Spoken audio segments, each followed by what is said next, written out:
కాంగ్రెస్ పార్టీలో ప్రతి ఒక్కరికి స్వతంత్రం ఉంటుందని అందువల్ల అప్పుడప్పుడు సమస్యలు రావడం కామన్ అన్నారు ఎంపీ చామల కిరణ్ కుమార్ రెడ్డి. ఓ కుటుంబం లాంటి కాంగ్రెస్లో వచ్చిన చిన్న చిన్న గొడవ వెంటనే సద్దుమణుగుతుందన్నారు. కాంగ్రెస్ పార్టీలో నియంత పాలన ఉండదన్న ఆయన ఇవన్నీ టీ కప్పులో తుఫాను వంటివన్నారు. ఏఐసీసీ రాష్ట్ర వ్యవహారాల in charge Meenakshi Natarajan, PCC chief Mahesh Goud చొరవతో ఈ సమస్యలకు ఫుల్ స్టాప్ పడుతుందన్నారు కిరణ్ కుమార్ రెడ్డి.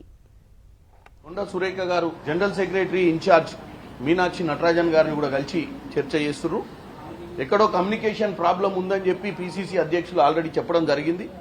ఒక కుటుంబంలో ఇద్దరు అన్నతమ్ముళ్ళు ఉంటేనే ఎన్నో సమస్యలు ఉంటాయి. కాంగ్రెస్ పార్టీ ఒక పెద్ద కుటుంబం లాంటిది.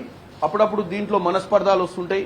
ఇండిపెండెన్స్ అయిన తర్వాత కూడా భారతదేశంలో కాంగ్రెస్ పార్టీలో ఉన్నటువంటి ప్రజాస్వామ్యం మీ అందరికి తెలిసిందే. కాబట్టి అప్పుడప్పుడు సమస్యలు వస్తాయి. సమస్యలు ఆటోమేటిక్ గా సద్దుమణుగుతాయి. ఇవి వేరే పార్టీల మాదిరిగా మా దగ్గర నియంత పాలన ఉండదు, నియంత పోకడ కూడా ఉండదు.